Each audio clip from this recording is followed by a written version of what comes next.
Después de 6 meses, llegamos al último mensaje de la serie que hemos titulado Un llamado a la piedad, basada en la carta de Pablo a Tito. Ahora, no creo que el texto que nos ocupa en esta mañana sea el texto favorito de ninguno de los presentes. Es en apariencia un pasaje, no sé, como demasiado prosaico, un pasaje como muy normal, no contiene grandes declaraciones doctrinales, no contiene ninguna doxología que se eleve en alabanzas encendidas al Señor. Es, como digo, bastante, digamos, normal, entre comillas. Saludos, asuntos logísticos, una breve instrucción.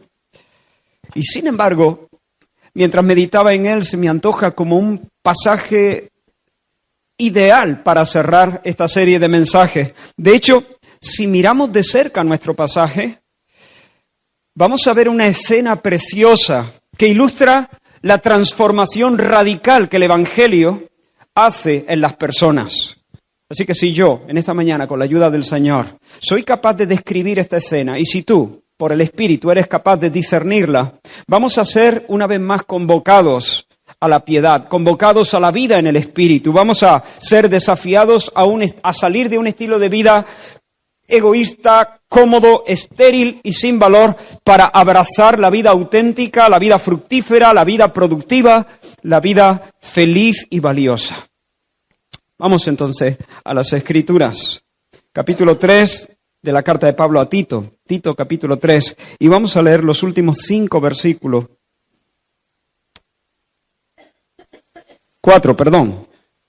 Versículo 12, 13, 14 y 15. Y dice la palabra del Señor: cuando envíe a ti a Artemas o a Tíquico, apresúrate a venir a mí en Nicópolis, porque allí he determinado pasar el invierno. A Zenas, intérprete de la ley, y a Apolos, encamínales con solicitud, de modo que nada les falte. Y aprendan también los nuestros a ocuparse en buenas obras para los casos de necesidad, para que no sean sin fruto. Todos los que están conmigo te saludan. Saluda a los que nos aman en la fe. La gracia sea con todos vosotros. Amén. En estos pocos versículos hay infinidad de verbos, están llenos de acción. Hay una actividad vibrante en este texto, hay gente en movimiento. Lo que quiero hacer es poner el foco en las principales personas o grupos de personas que aparecen en este texto, en esta escena, de tal manera que podamos ver que no son personas estáticas, que no estamos delante de una especie de museo de cera, sino una especie de hormiguero donde hay acción, está de hecho saturado de acción. Así que comenzamos por Pablo. Os quiero pasar estos personajes por delante. Pablo, en primer lugar. Pablo y sus colaboradores, podríamos decir. El apóstol está ocupado. ¿En qué está ocupado el apóstol? El apóstol está trabajando para edificar los creyentes en Creta. ¿Cómo? Escribiéndoles una carta. Sí, se la escribe a Tito, pero se la escribe a Tito pensando en que él pueda ser el canal para edificar a los creyentes ahí en Creta. Les escribe una carta llena de instrucción, llena de palabras de exhortación. Y ahora fíjate, él desea que Tito se reúna con él en Nicópolis, lo acabamos de leer. Pero no quiere que Tito deje la iglesia hasta que no lleguen ¿quiénes? ¿O quién? Artemas o Tíquico. ¿Por qué? Porque Pablo no quiere dejar a la iglesia sin un sano liderazgo. Hay demasiados peligros, hay demasiados falsos maestros. Satanás está al acecho intentando destruir y abortar la obra del Señor. Por lo tanto, él quiere que Tito se reúna con él en Nicópolis. Por eso está pensando en enviar a Artemas o a Tíquico. Todavía no se ha decidido, pero a uno de los dos lo va a enviar para que haga el relevo de Tito. Y Tito no debe salir de la isla hasta que estos toman las riendas de la congregación. Y además de un pastor que sustituya a Tito durante su ausencia, el apóstol está enviando a 2 más, a Zenas y a Apolos. ¿Para qué? De hecho, muy probablemente, ellos fueron los que llevaron la carta en sus manos a Tito. Fueron los portadores de esta epístola. De Zenas sabemos muy poco. De hecho, este es el único pasaje bíblico donde aparece. Lo único que se nos dice de él es que era intérprete de la ley, lo cual algunos consideran que es una referencia a su oficio, es decir, piensan que Zenas era abogado. Yo me decanto más por lo que muchos otros comentaristas opinan, y es que Zenas era un judío escriba convertido al Evangelio y por lo tanto era un experto en la palabra, un erudito en las Escrituras. De Apolos sabemos mucho más. Según Lucas, en el libro de Hechos, se nos dice que era un judío natural de Alejandría, un varón elocuente, poderoso en las Escrituras, y que había sido instruido en el camino del Señor, y siendo de espíritu fervoroso, hablaba y enseñaba diligentemente lo concerniente al Señor Jesús. Así que, ¿te das cuenta de lo que está pasando? Pablo está ocupado en enriquecer la iglesia de Creta. Les escribe, les manda 2 hombres, además, poderosos en las Escrituras, poderosos en la predicación y en la enseñanza de la palabra de Dios, y además les manda un pastor que supla a Tito durante su ausencia. Pero Pablo no solamente está pensando en los creyentes de Creta, también está pensando en los obreros del Evangelio. Está pensando en Zenas y en Apolos. Está preocupado de que ellos tengan el sostenimiento. Quiero dibujar la escena, espero no perderos. Está preocupado en que ellos, cuando pasen por allí, cuando pasen por Creta, sean bien encaminados. Es decir, mira el versículo 13, a Zenas, intérprete de la ley, y a Apolos, encamínales con solicitud, de modo que nada les falte. Es decir, Tito, sé generoso con estos 2. Cuando Apolos y Zenas pasen por allí, que no se vayan con las manos vacías. De hecho, Pablo dice en otro lugar, cuando escribe su primera carta a los Corintios, ¿no sabéis que los que trabajan en las cosas sagradas comen del templo y que los que sirven en el altar del altar participan? Así también ordenó el Señor a los que anuncian el Evangelio que vivan del Evangelio.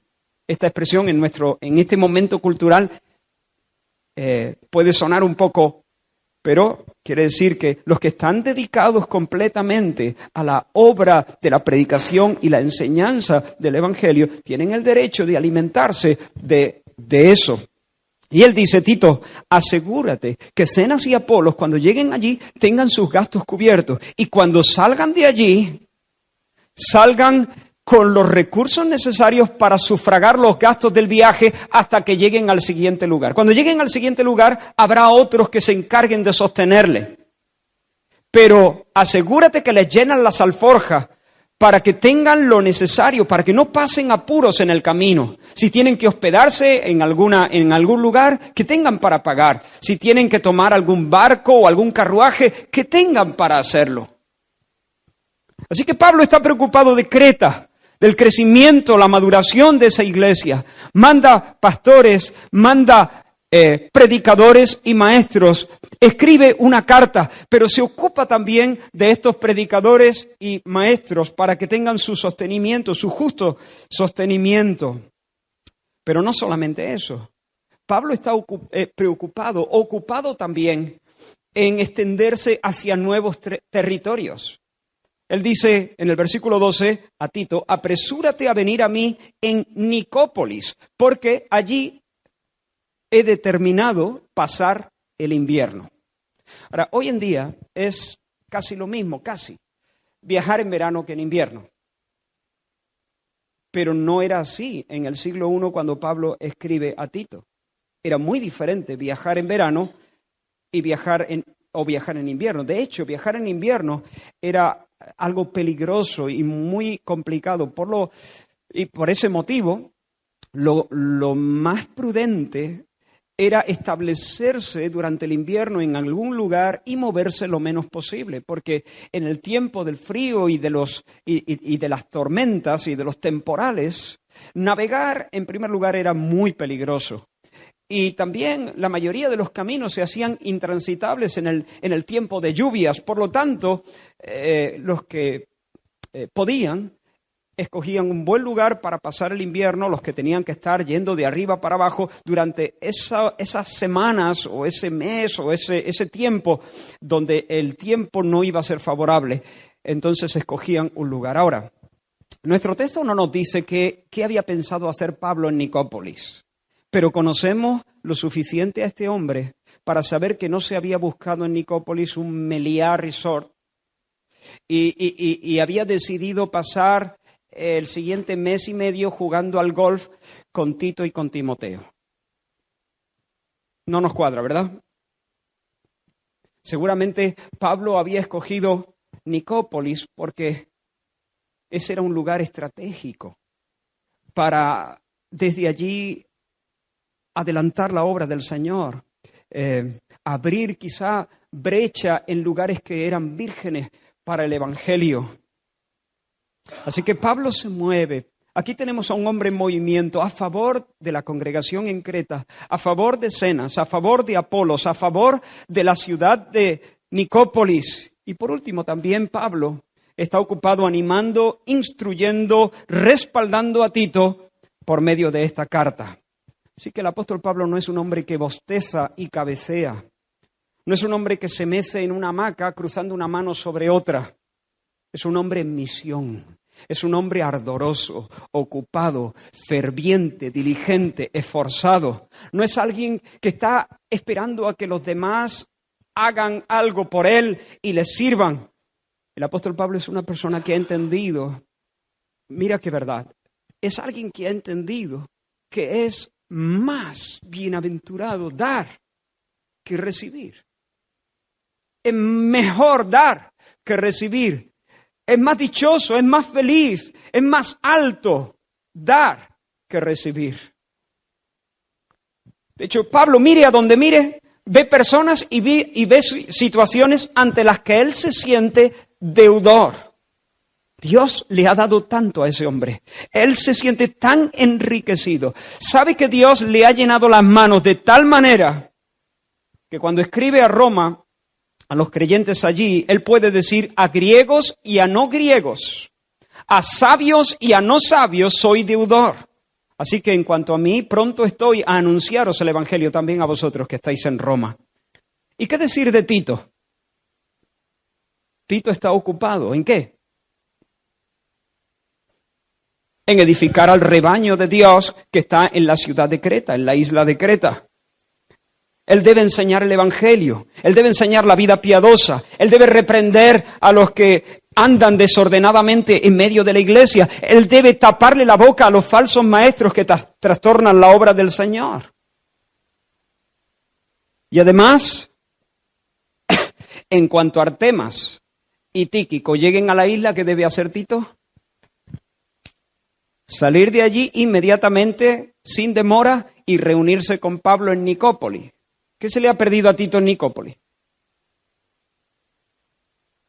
A él nada. A él nada. Pero en Nicópolis hay muchas ovejas extraviadas del Señor. Así que él debe viajar a Nicópolis para formar parte del equipo apostólico de Pablo. Y ahora quiero poneros delante de vosotros a Tíquico y Artemas. Y allí están.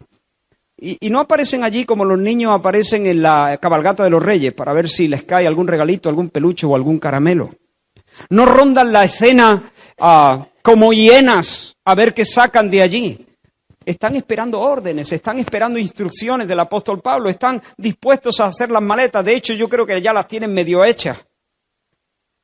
Dispuestos a plantarse en ese antro llamado Creta y encararse con las tinieblas. Y pringarse hasta las cejas, pastoreando una iglesia que dista mucho de ser una iglesia madura y una iglesia perfecta. Y de Zenas y de Apolos digo lo mismo. No son personas autocentradas, pivotando en torno a su ombligo. El don que tienen no es una medallita que se la cuelgan en los días de fiesta y luego la guardan en un estuche, esperando a que vengan las nuevas galas. No, Dios les ha dado un don, Dios les ha dado una espada y les ha dado una habilidad para usarla. ¿Y sabes qué están haciendo? Usándola, la tienen fuera de la vaina, siempre en alto, blandiéndola a diestra y a siniestra. en un sitio y en otro, conocen la Escritura, son capaces de enseñarla con claridad y son capaces de argumentar con la palabra de Dios y desmontar la mentira de Satanás y edificar la vida de los hermanos, y lo hacen con denuedo y con sacrificio. Y ahora les toca enseñar, redarguir, corregir e instruir en justicia a sus hermanos que están en Creta. Y luego carretera y manta. Irán a otros lugares, pero mientras el Señor les dé fuerzas, van a poner su don al servicio de muchos. No van a vivir para sí mismos, sino para el Señor y para los demás. Y los creyentes en Creta tampoco deben estar ociosos. Tampoco deben estar en la hamaca, en el spa. No deben estar a verlas venir. A ver quién me bendice. Sí, ellos están recibiendo el ministerio de Tito y de Pablo y de Artemas o Tíquico y de Zenas y de Apolos. Ellos están recibiendo todo este servicio. Pero ellos no deben ser el mar donde desembocan todos los ríos. Ellos no deben ser el mar donde desembocan todos los servicios, por así decirlo, todas las atenciones. Ellos también deben ministrar, ellos también deben moverse hacia afuera, deben estar activos, deben extenderse, deben ocuparse en estar bendiciendo a otros. Y Pablo le dice a Tito, a Apolos y a Zenas, encamínales con solicitud, de modo que nada les falte, y aprendan también los nuestros. En otras palabras, enséñale a la congregación a que también ellos, no solo tú encamínales, no solo tú ofrenda, Tito, no solo tú comparte de tus bienes con ellos, que toda la congregación aprenda, que toda la congregación participe de esta buena obra. Aprendan también los nuestros a ocuparse en buenas obras para los casos de necesidad, Apolos, Zenas o cualquier otro caso de necesidad que pudiera presentarse, para que no sean sin fruto. Hermanos, esta es la vida en el Espíritu. Esta es la vida feliz y bienaventurada. Te presento de nuevo la escena. Pablo no piensa en Pablo, Tito no piensa en Tito, Tíquico no piensa en Tíquico, Artemas no piensa en Artemas, Zenas no piensa en Zenas, Apolo no piensa en Apolo. Y nuestros hermanos cretenses deben aprender a descentrarse, a ocuparse de los demás, a no vivir pensando en sí mismos, a moverse en favor de otros apenas se presente alguna necesidad. Date cuenta de la dinámica de este pasaje. Pablo piensa en Tito. Tito sirve a Zenas. Zenas ayuda a Pablo. Pablo se ocupa de Apolos. Apolos ministra al hermanito de Creta. El hermanito de Creta ofrenda generosamente para sostener el ministerio de Apolos. Y al mismo tiempo se beneficia del servicio de Tíquico. Tíquico está dispuesto a relevar a Tito y Tito a invertir tiempo y fuerzas en la evangelización de Nicópolis. ¿Te das cuenta? Cuando estaba estudiando este pasaje, pensando en todo este entramado de servicio, intenté plasmarlo en un folio. Así que puse un folio delante de mí, un folio en blanco, y puse los nombres de todos estos personajes que pueblan la escena. Los escribí así como formando una especie de círculo. Pablo, Tito, Tíquico, Artemas, los hermanitos de Creta, Apolos y Zenas. Y entonces lo que hice fue trazar desde cada nombre una flecha, es decir, desde Pablo, por ejemplo, ¿a quién está sirviendo Pablo? ¿Hacia dónde se extiende Pablo? Así que dije, bueno, está extendiéndose hacia los hermanitos de Creta. Lancé una flecha desde Pablo hasta los hermanitos de Creta. Pero también está extendiéndose hacia Nicópolis. Así que hasta los habitantes de Nicópolis. Pero también a Tito. Y también se ocupa de Apolos y de Zenas.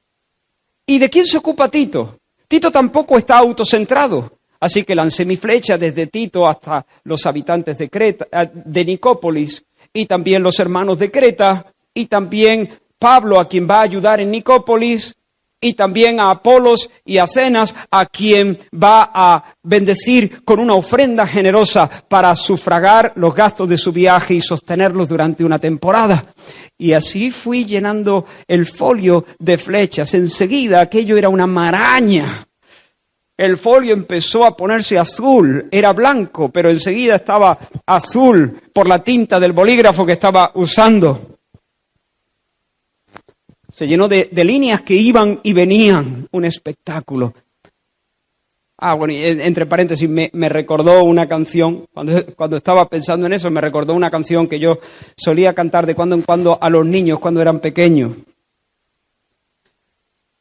Decía algo así como: papá quiere a mamá, mamá quiere a Samuel, Samuel quiere a papá, papá quiere a Damaris, Damaris quiere a Elías, Elías quiere a mamá, mamá quiere... Y así continuaba yo haciendo combinaciones durante varios minutos. Y ya no espero ganar el Grammy por esa canción. Pero a los niños les gustaba y yo la cantaba con placer. De eso va la vida. De eso va la vida. El que vive pivotando sobre su propio ombligo se desgracia. El que vive pivotando sobre su propio ombligo en realidad no vive, existe solamente. La palabra del Señor nos dice en Proverbios capítulo 30, la sanguijuela tiene 2 hijos que solo dicen, dame, dame. Hay otras versiones que dicen, la sanguijuela tiene 2 hijos que se llaman dame y dame. Original, la sanguijuela. La sanguijuela tiene 2 hijos que dicen, dame, dame, dame, dame. Ese es el mantra de la sanguijuela. Pero Dios no nos hizo a nosotros a imagen y semejanza de la sanguijuela. Nos hizo a imagen y semejanza de Dios. Y nuestro Dios es, como Pablo le dijo a los filósofos estoicos y epicúreos, ahí en el Areópago de Atenas, el Dios que hizo el mundo y todas las cosas que en él hay, siendo Señor de cielo y tierra, no habita en templos hechos por manos humanas, ni es honrado por manos de hombres como si necesitase de algo. En otras palabras, nuestro Dios, el Dios verdadero, no es una deidad acomodada y atornillada en un altar que depende y se alimenta del culto de sus fieles. Él sigue diciendo, como si necesitase de algo, pues Él es quien da a todos vida y aliento y todas las cosas. Nuestro Dios no es una deidad en un altar que se alimenta de tu canto y de tu oración y de tu plegaria. Él es el gran dador.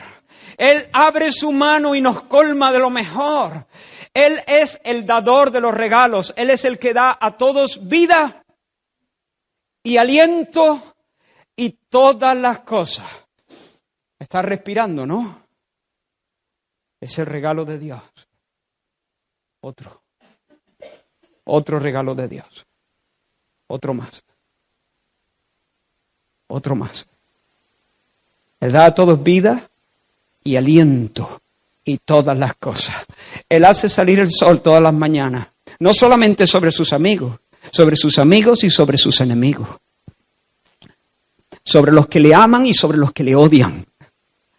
Sobre los que quieren ver que su reino venga y sobre los que lo persiguen y querrían borrar la memoria de su nombre de todo el universo. Él hace salir el sol sobre buenos y malos y nos bendice, como dijo Pablo predicando en Listra, dándonos lluvias del cielo y tiempos fructíferos, llenando de sustento y de alegría nuestros corazones. Él da alegría en cierto sentido, incluso a las personas que lo odian y lo desafían con sus puñitos al aire. Hermanos, el pecado nos ha hecho parecidos a la sanguijuela. El pecado hace que el centro de nuestros intereses sea nuestro ego. Nos lleva a ocuparnos de nuestro crecimiento, nuestra reputación, nuestro bienestar, nuestros deseos, nuestros caprichos, nuestros derechos. El pecado nos hace clamar, dame, dame, dame, dame, dame, dame. A veces el pecado es muy descarado. Estaba recordando lo que Santiago dice acerca de los ricos. Él les dice, vamos ahora, ricos, llorad y aullad por las miserias que os vendrán. Vuestras riquezas están podridas. Este no es un pasaje dedicado a los ricos en general. Ser rico no es pecado. Pero a los ricos avaros, mirad lo que dice. Escuchad lo que dice. Vuestras riquezas están podridas y vuestras ropas están comidas de polilla. Vuestro oro y plata están enmohecidos. Aquí está la clave. Y su moho testificará contra vosotros. Y devorará del todo vuestras carnes como fuego. Habéis acumulado tesoros para los días postreros. He aquí clama el jornal de los obreros que han cosechado vuestras tierras, el cual por engaño no les ha sido pagado por vosotros, y los clamores de los que habían cegado han entrado en los oídos del Señor de los ejércitos. Así que esta es la situación. Ellos son ricos a reventar. Tienen oro y plata para 100 vidas. Sin embargo, tienen su tesoro bajo llave, a buen recaudo, que nadie meta la mano ahí.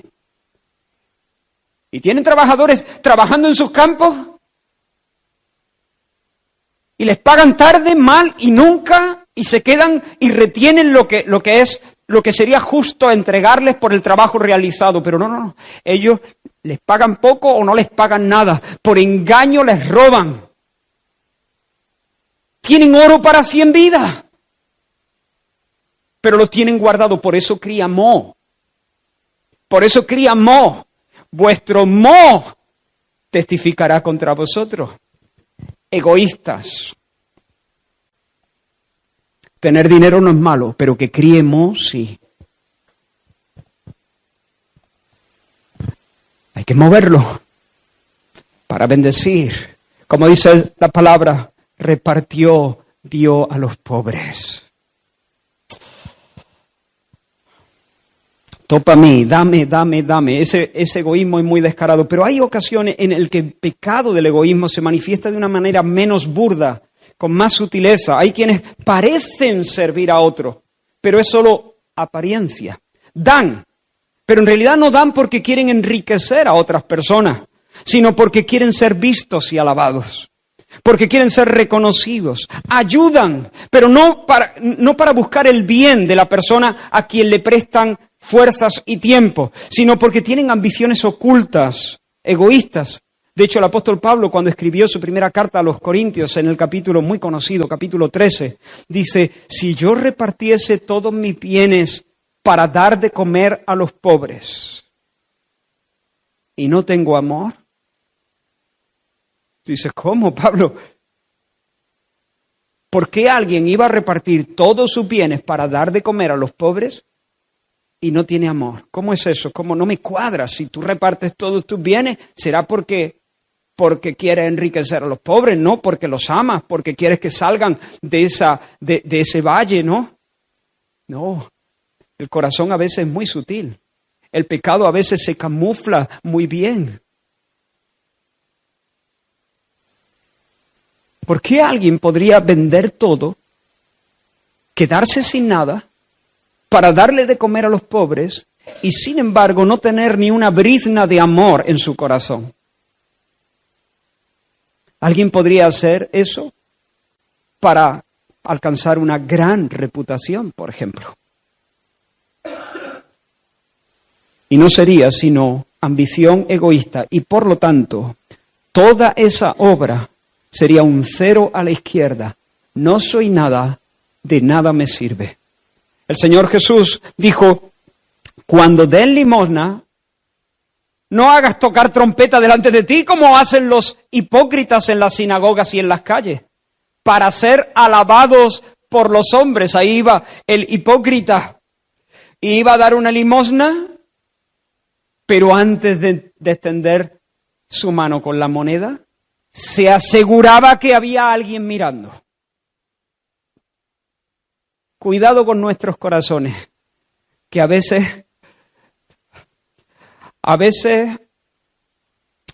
hacen maniobras de este tipo. Y si nosotros hacemos las cosas de esta manera, entonces nos privamos a nosotros mismos de la recompensa celestial. Nos quedamos con una recompensa chapucera a ras de tierra, que consiste en que los demás nos miren y nos tiren un piropo.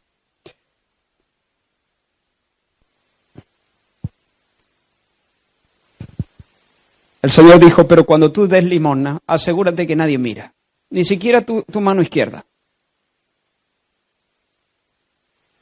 En secreto, hazlo para Dios. Así vamos a mantener nuestro corazón en un terreno donde puede estar a salvo de esa enfermedad terrible del pecado, enfermedad moral me refiero. ¿Me seguís todavía? Pero hermanos, cuando una persona recibe la luz del Evangelio, es radicalmente transformada, empieza a vivir bajo otra fuerza reguladora.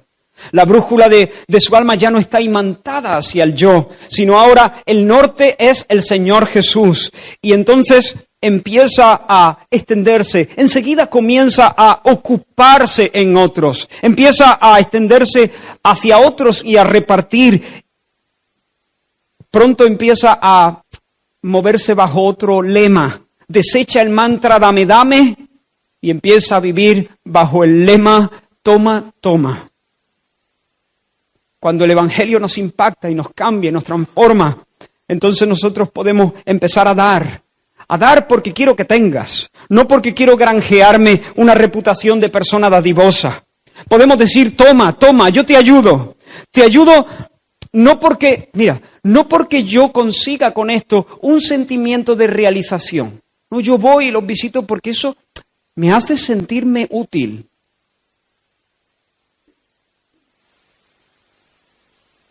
Me hace sentirme bien. Y ya está. Tú lo haces para sentirte bien.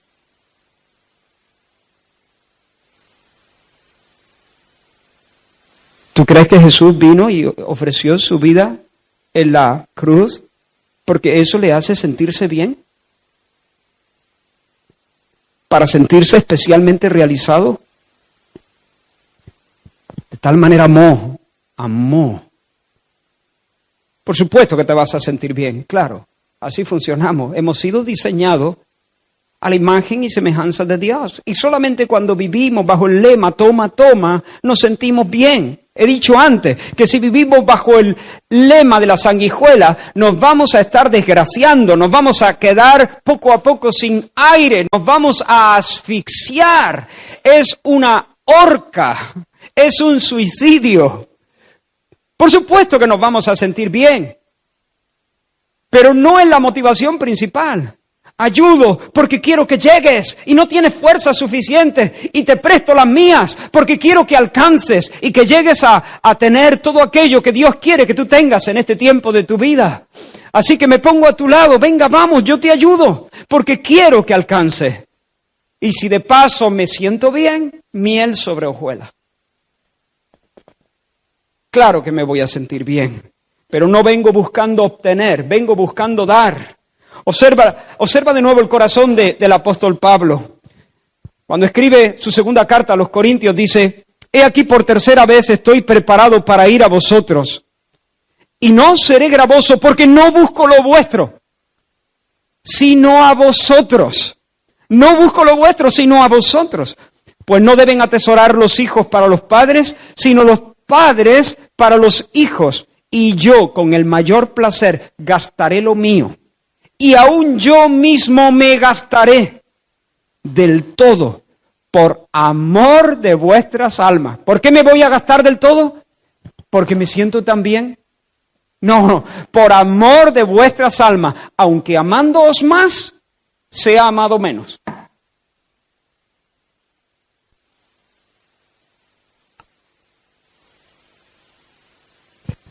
Ahora, quiero preguntarte, ¿eres como los hijos de la sanguijuela? ¿Cuál es tu nombre? ¿Dame o toma? ¿Eres como los hijos de la sanguijuela o eres como el apóstol Pablo? ¿Vives diciendo dame, dame o vives imitando a tu Padre Dios y repartiendo, diciendo toma, toma? ¿Qué dinámica de estas describe tu vida en casa? En tu casa, digo, en tu hogar, en medio de tu familia, de los tuyos. ¿Eres dame, dame o eres toma, toma?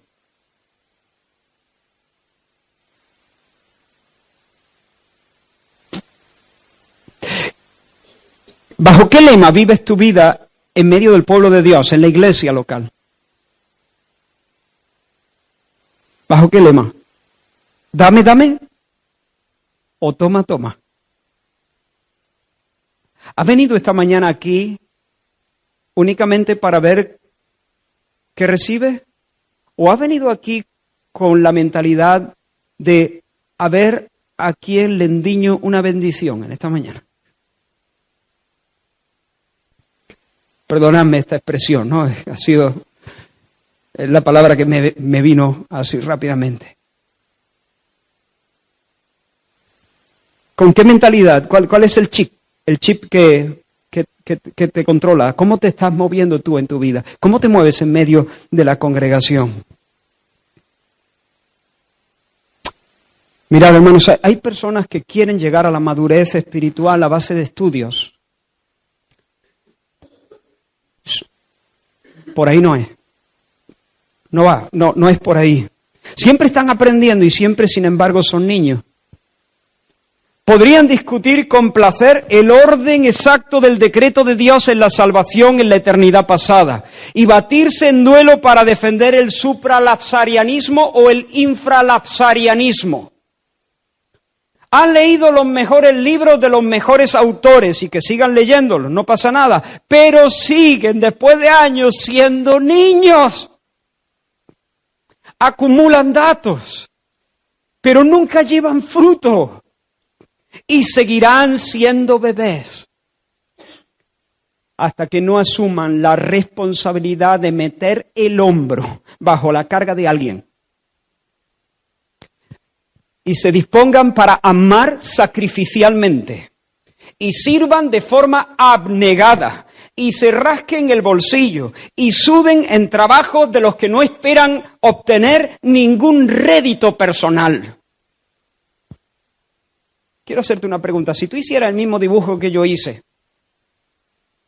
pero ahora en lugar de Pablo y Apolos y Tíquico y Zenas y etcétera, ahora pones tu familia y la congregación, ¿cuántas flechas saldrían de ti?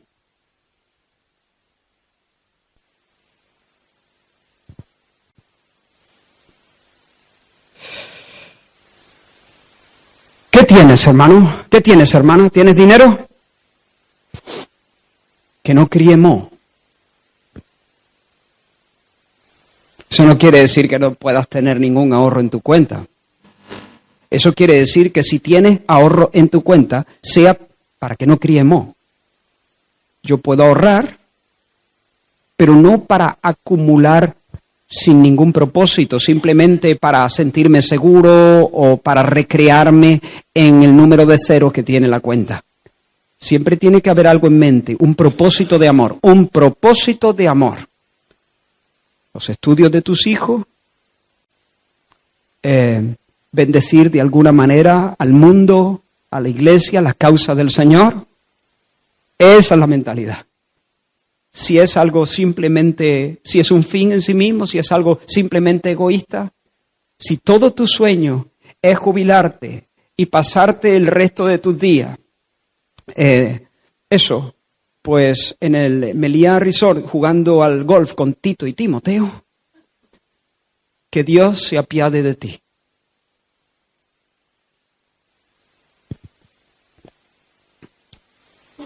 ¿Tienes dinero? Úsalo. El avaro ama el dinero y usa a las personas para conseguirlo. Pero el discípulo de Cristo ama a las personas y usa el dinero para bendecirlas. ¿Tienes tiempo? Hay hermanos que tienen tiempo aquí, ya se han jubilado. Tienen tiempo, tienes bastante tiempo. Ora. Toma la lista de los miembros de esta iglesia. Ora, puedes orar por todos ellos. Tienes varias horas al día que puedes usar para eso. Bueno, aunque no lo hagas por todo, pero puedes tomarte 4, 5 familias, 6 familias todos los días. Recorre la lista de principio a fin y luego empieza de nuevo. Ora. Invierte tiempo de manera generosa, altruista, amorosa. Ora. ¿Tienes tiempo? Ayuda, hermano. Visita a otras personas que quizás necesitan ser fortalecidas en su fe. Dice, no, ¿y para qué están los pastores? Hermano.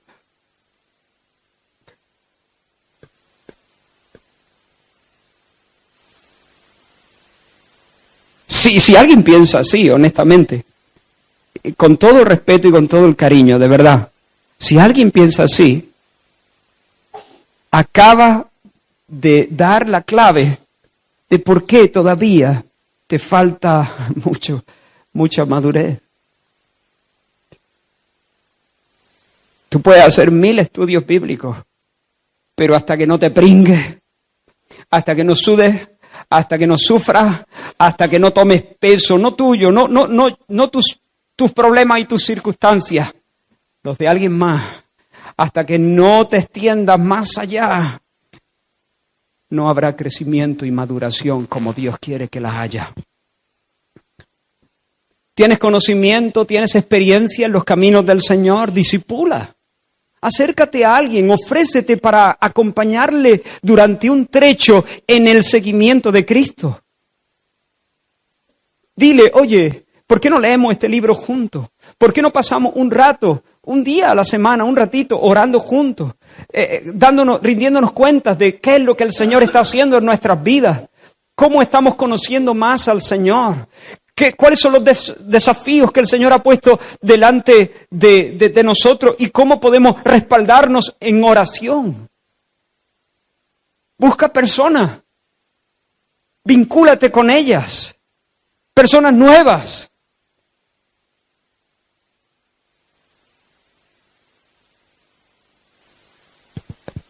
Vuelvo a decir, hermano, yo espero que nadie perciba que hay algo de rudeza o dureza en mi corazón, porque no lo hay. En realidad no siento eso. No lo siento. Pero tengo que decir, aquí hay personas que llevan décadas y nunca jamás han hecho eso.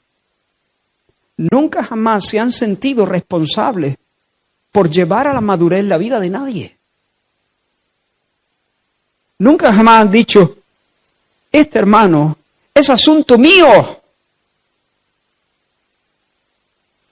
Es asunto mío. Tengo que llevarlo más allá. Debo cuidarle, debo enseñarle a orar, debo enseñarle a leer la Biblia, debo enseñarle a cuidar, a respetar a su esposo, o a respetar, a cuidar y a bendecir y a ministrar a su esposa. Debo enseñarle, a ayudarle a darle mi consejo para la crianza de sus hijos. Debo ayudarle en su lucha con las tentaciones, cualesquiera que sean. Y yo te quiero llamar en esta mañana a que tú entres en esta dinámica. Sé celoso, hermano.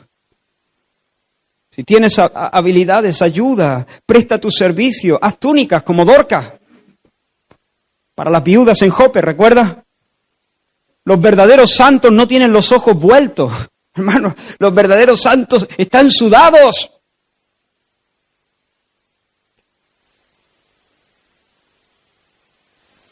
Aprende, como dijo Pablo a Tito, que aprenda lo nuestro. Debemos aprender, tú y yo, debemos aprender a ocuparnos en buenas obras para que no seamos sin fruto. Sé celoso, hermano, en este sentido, sé celoso. Ojalá pudiera el Señor ponernos, cambio la frase, que el Señor ponga en esta mañana un fuego en nuestro pecho para que nosotros podamos orar a Él como Pablo oraba por los colosenses. Dice que desde el día que lo oímos, dice Pablo a los colosenses, no cesamos de orar por vosotros y de pedir, escucha lo que pide Pablo, que seáis llenos del conocimiento de su voluntad, en toda sabiduría e inteligencia espiritual, para que andéis como es digno del Señor, agradándole en todo, llevando fruto en toda buena obra y creciendo en el conocimiento de Dios. ¿Ves el orden? Fortalecidos con todo poder, conforme a la potencia de su gloria. Hermano, pide así, ora así: Señor, Señor, Señor, hazme conocer tu voluntad. ¿Qué quieres? ¿Qué estás haciendo? ¿Dónde te estás moviendo? ¿Qué pretendes hacer en este tiempo alrededor mía? Ayúdame, ábreme los ojos, que yo vea tus pisadas, que discierna tus movimientos, que comprenda tu corazón. ¿Hacia dónde vas, Señor? ¿Qué quieres hacer? ¿Dónde? ¿Cuáles son los milagros en los que tú quieres involucrarme? ¿A quiénes quieres darles de comer, como en aquella ocasión cuando diste de comer a los miles sobre la hierba verde? Señor, aquí me pongo en el altar de la entrega. Señor, hazme útil, hazme fructífero. Ponme donde tú quieras, Dame un rincón, dame una cuneta, pero dame la gracia de vivir en esa cuneta para que cuando tenga que presentarme a ti, venga con las manos llenas de gavillas para tu gloria. Oh Señor, no sin fruto, Señor, no sin fruto. Quiero vivir lleno de fruto, no sin fruto. No puedo presentarme sin fruto. Hermano, hermana, dale muerte a esa sanguijuela insaciable y entrégate de verdad, de todo corazón, de manera ferviente, de manera renovada, a una vida de sacrificio, de trabajo para el Señor, de amor hacia otros. Esa es la vida abundante, esa es la vida productiva, esa es la vida feliz. Así que mientras tengas tiempo y recursos y oportunidades, haz bien a todos, dice la Escritura. A veces no se puede. Es imposible favorecer a todos en todo tiempo. Tienes 24 horas y tienes una cantidad muy limitada de recursos. Pero tienes 24 horas y algunos recursos. Como decía una frase que adornaba una de las paredes del despacho, el pequeñísimo despacho del pastor Antonio Gómez en la calle Alcalde San Noguer. Esa frase de Edward Everett decía: soy solo uno, pero soy uno. No puedo hacer todo, pero puedo hacer algo. Y no dejaré que lo que no puedo hacer me impida hacer lo que sí puedo hacer. Ahora, llegamos a la recta final del mensaje. Volvemos a nuestro texto. ¿De dónde saca la motivación y las energías esta gente? Pablo, Zenas, Apolos, Tito. ¿De dónde sacan la motivación y las energías? ¿Qué mueve a Pablo? ¿Qué impulsa a Tito o a Zenas? ¿Cuál es la gasolina? ¿Cuál es el combustible que los mantiene en movimiento? Y quiero llamaros la atención acerca de una pequeña y preciosa palabra que aparece en nuestro texto. Algunos seguramente ya la intuí. Rastreáis esos 4 versículos, ya sabéis cuál es. Aparece en el versículo 15. ¿Cuál es? Gracia. Gracia. La gracia sea con todos vosotros. Espero, hermanos, que haya quedado claro a lo largo de todos estos mensajes en Tito que el motor, la caldera, el combustible que aviva la vida cristiana es la gracia de Dios. Por lo tanto, si luego en casa tú haces tu dibujo y pones Pablo, Tito, Zenas y Apolos, Artemas o Tíquico, los hermanitos de Creta, asegúrate de hacer una cosa. Asegúrate de hacer un redondel en medio de todos ellos y poner Dios. Porque Dios es el sol de ese sistema. Y desde Dios parten flechas hacia todos lados. Porque Él es el que da gracia. La gracia sea con todos vosotros. Está hablando aquí a los creyentes de Creta. Pero la gracia también es con Pablo. Y también es con Tíquico y Artemas. Y con todos sus hijos. El cristianismo funciona así, hermano. Y esto es necesario que lo entendamos. Y si tú todavía no eres cristiano, entonces necesitas entender esto más que nadie. El cristianismo funciona así. Nosotros le amamos. De hecho, a los cristianos se nos llama, el apóstol Pablo nos llama en Romanos 8, los que aman a Dios. Esa es una buena definición de un cristiano. Los que aman a Dios. Tú y yo somos los que amamos a Dios. A los que aman a Dios. ¿No? Pero nosotros le amamos porque Él nos amó a nosotros primero. Los cristianos amamos a Dios porque sabemos que hemos sido conocidos desde la eternidad por ese Dios, amados de una manera especial, personal. Bendito sea su nombre. Nosotros, de hecho, amamos y servimos no solo a Dios, sino a los demás, porque Dios nos ha enriquecido a nosotros. Somos los agraciados. No existe un solo cristiano desgraciado. Es una contradicción de términos. Es como un hielo frito. Es como un fuego frío. Es como un círculo cuadrado. Un cristiano desgraciado sencillamente no existe. No existe. Si es desgraciado, no es cristiano. Si es cristiano, no es desgraciado. Porque ser cristiano significa haber sido bendecido como no se puede bendecir más a ninguna persona. Toda bendición espiritual ha sido puesta y nos ha sido donada en Cristo y nosotros la poseemos legítimamente. Todavía no la disfrutamos entera, eso es verdad. Pero ya es nuestra. Ya es nuestra. Por lo tanto, somos los agraciados. Somos los herederos de todo. Somos los herederos de bendición. Y eso nos descoloca, nos trastorna, nos quebranta, nos humilla, nos levanta, nos da la vuelta como a los calcetines y hace que dejemos el dame y nos pongamos manos a la obra bajo el lema bendito del toma, que está en el centro del corazón del Trino Dios. Dios ha cancelado nuestra miseria, nos ha sacado del fango, nos ha sentado en lugares celestiales con Cristo el Rey. Hemos recibido redención, hemos recibido no solo redención, hemos recibido vida nueva. ¿Recordáis? Quiero recordaros rápidamente 2 textos de esta epístola. 2 textos imponentes, 2 textos preciosos, preñados de verdad. 2 textos que son una bomba atómica para cambiar la vida de cualquiera, del más duro de los pecadores, si el Espíritu te da el entenderlo. Tito 2, versículos del 11 al 14, la gracia de Dios se ha manifestado para salvación a todos los hombres, enseñándonos que renunciando a la impiedad y a los deseos mundanos vivamos en este siglo sobria, justa y piadosamente, aguardando la esperanza bienaventurada y la manifestación gloriosa de nuestro gran Dios y Salvador Jesucristo, quien se dio a sí mismo por nosotros para redimirnos, comprarnos de toda iniquidad y purificar para sí un pueblo propio celoso ¿de qué? De buenas obras. El otro texto, hay redención en Cristo, redención en Cristo. Ya no más somos esclavos del pecado ni del diablo, ya no somos súbditos de este sistema anticristo que se llama mundo. Ahora somos propiedad de Dios. Él nos ha redimido, nos entrega su perdón, nos otorga, nos pone en nuestra cuenta, nos acredita la justicia y el mérito de Cristo. Redención. Pero no solamente hay redención, hay nuevo nacimiento, nueva vida. Tito capítulo 3, donde se nos dice, recuérdales que se sujeten a los gobernantes, recuérdales que obedezcan, que estén dispuestos a toda buena obra de nuevo. ¿Por qué?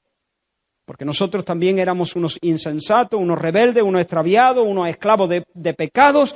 Pero cuando se manifestó la bondad, gracia, cuando se manifestó la gracia, la bondad de nuestro Señor, de nuestro Dios, nuestro Salvador, y su amor para con los hombres, nos salvó. No por obras de justicia que nosotros hubiéramos hecho, sino por su misericordia, por el lavamiento de la regeneración y por la renovación del Espíritu Santo. Regeneración, renovación. No solamente se nos compra en el mercado de esclavos y se nos liberta poniéndonos bajo el yugo del soberano Jesús. No solamente se nos liberta, es que se nos hace de nuevo.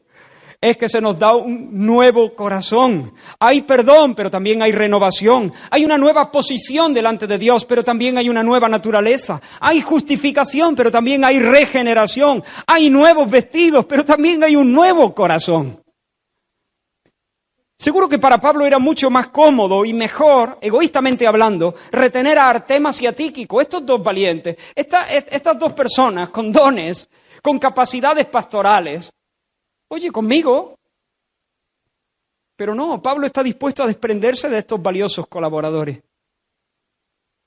Y Pablo a veces las pasa canutas, Y a veces está solo. Pero Tíquico o Artemas, uno de los dos, para Creta. Hermano, hermanito, a Creta, hace falta allí. Para Pablo, egoístamente, oye, quédate conmigo. Pero ¿cómo va a ser eso, Pablo? ¿Cómo no va a soltar a esos colaboradores? Si Dios Padre envió a su Hijo de la gloria al pesebre, en un rincón de un pueblo pequeño y olvidado, en una nación ocupada, aplastada por el Imperio Romano, oprimida. Y Apolos está dispuesto a ir. Pero ¿cómo va a negarse Apolos? Si él conoce la gracia de nuestro Señor Jesucristo, que por amor a nosotros se hizo pobre, siendo rico, para que nosotros con su pobreza fuésemos enriquecidos. ¿Cómo puede vivir Apolos a su buche? Si Dios Hijo estuvo dispuesto a descender hasta beberse el infierno sobre el Calvario.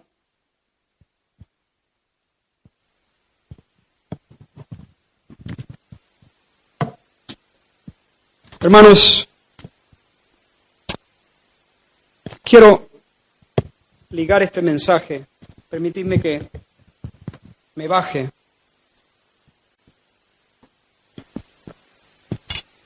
Quiero ligar este mensaje con este memorial, porque creo que tiene todo que ver. Cuando nosotros éramos hijos de la sanguijuela, hermano, y estábamos viviendo, pensando que éramos el ombligo de la historia y del cosmos, y estábamos bajo ese mantra incesante, egoísta del dame, dame, dame, dame. El dueño nos descolocó.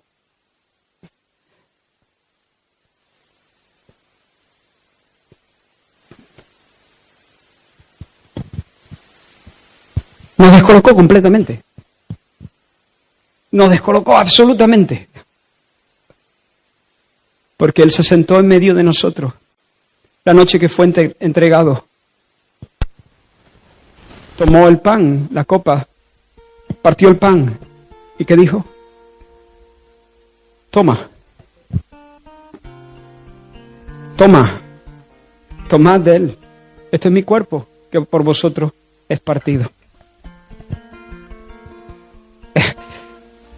La cruz es lo contrario de ese espíritu caníbal. La cruz es lo contrario del espíritu del parásito. La cruz es el grito contrario al dame, dame. La cruz es el toma. Y no solamente dones, sino que Jesús se dio a sí mismo. Esto es mi cuerpo. Él no vino para alimentarse de nosotros como hace la sanguijuela. Él vino para darse, para nutrirnos, para alimentarnos a nosotros. Yo recibí del Señor lo que también os he enseñado, que el Señor Jesús la noche que fue entregado tomó pan y habiendo dado gracias lo partió y dijo, tomad, comed, esto es mi cuerpo que por vosotros es partido. Haced esto en memoria de mí. Asimismo tomó también la copa después de haber cenado, diciendo, esta copa es el nuevo pacto en mi sangre. Haced esto todas las veces que la bebiereis en memoria de mí. Así pues, todas las veces que comiereis este pan y bebiereis esta copa, la muerte del Señor anunciáis hasta que Él venga. De manera que cualquiera que comiere este pan o bebiere esta copa del Señor indignamente, será culpado del cuerpo y de la sangre del Señor. Por tanto, pruébese cada uno a sí mismo y coma así del pan y beba de la copa. Porque el que come y bebe indignamente sin discernir el cuerpo del Señor, juicio come y bebe para sí. Y un poco más adelante Pablo, en el capítulo 11, 1 Corintios, dice, así que hermanos míos, cuando os reunís a comer, Esperaos unos a otros.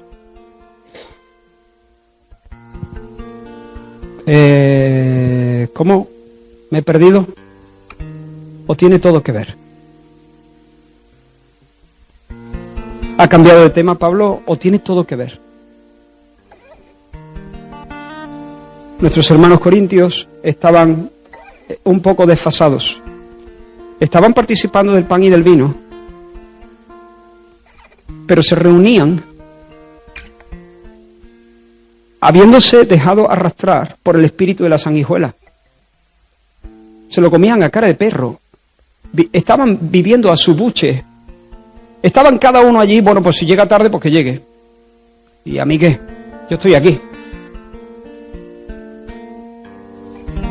Hermanos, nuestro Señor no decía dame, dame. Decía toma, toma. Él se dio a sí mismo. Somos uno. Y no podemos estar recibiendo el don del Señor y haciendo un memorial de su entrega con un espíritu caníbal, con un espíritu contrario, con el espíritu de la sanguijuela. No cuadra, no encajan las cosas. Por lo tanto, si nos acercamos a esta mesa, tenemos que tomar del pan y del vino discerniendo, entendiendo el cuerpo de Cristo. ¿Quiénes somos? ¿Qué hacemos aquí? ¿Qué estamos celebrando? La dación, el regalo de Cristo, que se entregó a sí mismo, su vida, su sangre, su cuerpo, para nuestra salvación, para nuestra redención. Aquí ante este pasaje que hemos leído en Tito, aquí ante este paisaje que vemos de la mesa del Señor, el pan partido y el vino derramado sobre esta copa, debemos tener el mismo sentir que tenía Pablo cuando dijo: el amor de Cristo nos constriñe, nos impele, nos empuja. Pensando esto, que si uno murió por todos, luego todos murieron, y por todos murió, para que los que viven ya no vivan para sí, sino para aquel que murió y resucitó por ellos. El amor que Cristo me tiene, el amor que Cristo me tiene, me seduce. El amor que Cristo me ha demostrado en la cruz me descoloca, me quebranta, me rompe, me enamora, me hace prisionero, me admira, me obliga. Y no es un sentido del deber. No es un sentido del deber el que debe mantenerme en la brecha, sino la irresistible seducción del amor de Cristo. Pensar en lo que Cristo ha hecho por mí. La visión de Cristo muriendo en la cruz, portando nuestros pecados, recibiendo el castigo y el peso de la maldición en nuestro lugar, debe derretir nuestras almas y debe enamorarlas. Pero además, y con esto cierro, además,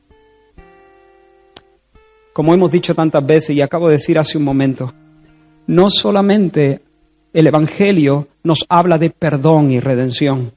No solamente se nos anuncia que Dios ha echado a sus espaldas nuestros pecados, nuestras maldades, sino que Dios ahora nos santifica para ser una habitación de su Espíritu. Es decir, Dios, el Padre y el Hijo vienen a morar en nosotros, en la persona del Espíritu Santo. Y esto es del todo glorioso. Mirad, hermanos, ese Espíritu que mora en medio de su pueblo es Dios. No es una fuerza, ni una energía, ni una sustancia, ni un algo, ni un poder. Es una persona. Y esa persona ha vivido siempre, sin comienzo, desde la eternidad hasta la eternidad, diciendo toma, toma, toma, toma. Y cuando Él viene a nuestras vidas, Él viene para tomar las riendas y para guiarnos en una vida, la vida del Espíritu, en una vida sobrenatural, donde nosotros participamos de esa dinámica de entrega y de amor. Por eso podemos esperarnos, hermanos. Podemos esperarnos. No solamente debemos esperarnos, es que queremos esperarnos, porque ese Espíritu, si está vibrando dentro de nosotros, nos motiva, nos seduce, nos empuja, nos constriñe, nos obliga, nos enamora, nos refresca para esperarnos. Y no solamente esperarnos, sino podemos enseñarnos. ¿Hay alguien que necesita enseñanza? ¿Dios te ha dado a ti el conocimiento que puede suplir su carencia? Entonces el Espíritu te va a empujar. El Espíritu nos va a hacer hábiles en ver los vacíos, en ver los huecos, en ver las necesidades. Es una tragedia que un cristiano esté aburrido.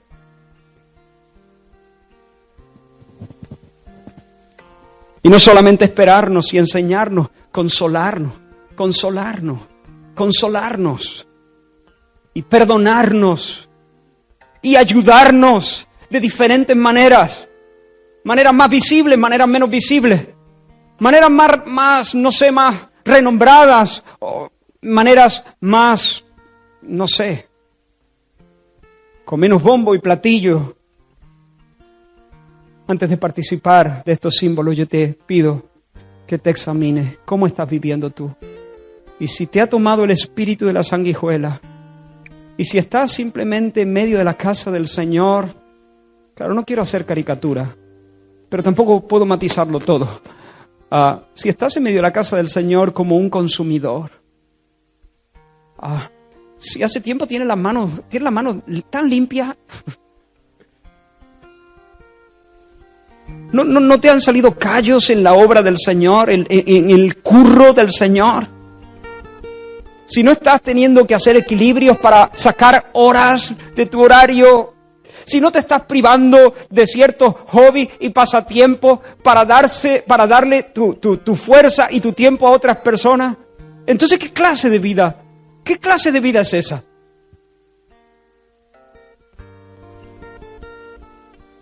Puedes hacer prácticamente todo lo que te apetece.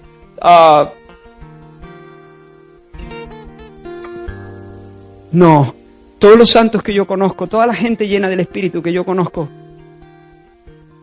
su gran dificultad es saber cómo se abren brechas para sacar un rato por aquí o por allí.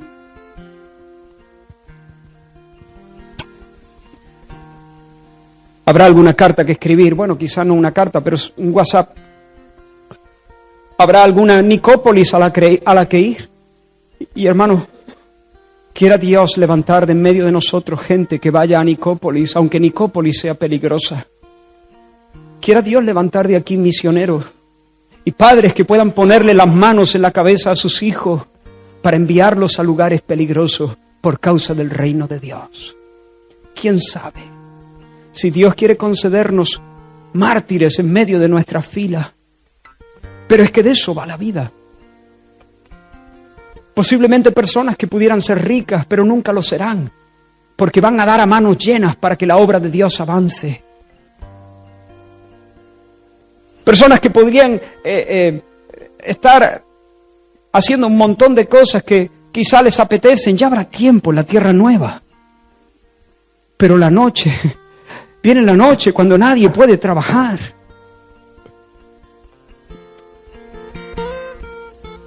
Te animo, hermanos, a examinarte, a arrepentirte si es necesario. Te animo ahora a acercarte a la mesa del Señor para proclamar su victoria, para proclamar su perdón, para proclamar su salvación, siendo consciente del sacrificio y de la ofrenda de su cuerpo y de su sangre. Y te animo a poner tu vida al servicio de muchos para la gloria del Padre. En esto es glorificado mi Padre. ¿En qué? En que llevéis mucho fruto y seáis así mis discípulos. Claro, de tal palo tal astilla. Mucho fruto, seguidores de Cristo, seguro. Mucho fruto, aprendices de Cristo. De esa manera demostramos que somos los aprendices y seguidores del Señor Jesús. Y en eso es glorificado el Padre.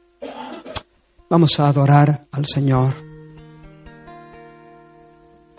Si tú has llegado aquí y todavía no has entendido lo que el Señor ha hecho por ti, y estás ensimismado, plegado sobre ti mismo, pensando en lo que los demás te deben, no puedes perdonar, no puedes dar, más bien te encuentras ahí diciendo yo dar, a mí me deben, a mí me han quitado esto, me han quitado lo otro, me han quitado mi reputación, me quitaron mi inocencia, me han defraudado económicamente, me han quitado la honra, me han quitado derechos, me han pisoteado, me han traicionado. Yo quiero ponerte delante de la cruz y quiero que mires al Señor Jesús. Y si el Espíritu Santo te da ojos para verle, allí se acabó tu lamento. Nunca más vas a poder levantarte con amargura para decir me han quitado, me han quitado, me han quitado. Porque serás apabullado con el don de Dios. Y si el Espíritu te hace entender todo lo que se te ha dado en Cristo, entonces serás salvo y serás sanado tu corazón. No importa. No quiero ser simplista, pero esto es profundo, esto es potente, esto es el poder de Dios. Y aunque hayas sido violado, y aunque hayas sido abusado, y aunque hayas sido arrinconado, y aunque hayas sido traicionado y expulsado, ante la visión de la cruz, tu corazón se sana. En el abrazo del Señor, en la gloria que se te da en Cristo, allí comprendes que al fin y al cabo eres principalmente una persona bendecida, querida, amada desde la eternidad, bendecida, buscada, abrazada en Cristo Jesús. Solamente si lo entiendes, podrás moverte luego en dirección hacia otro para vivir la única vida que merece la pena ser vivida.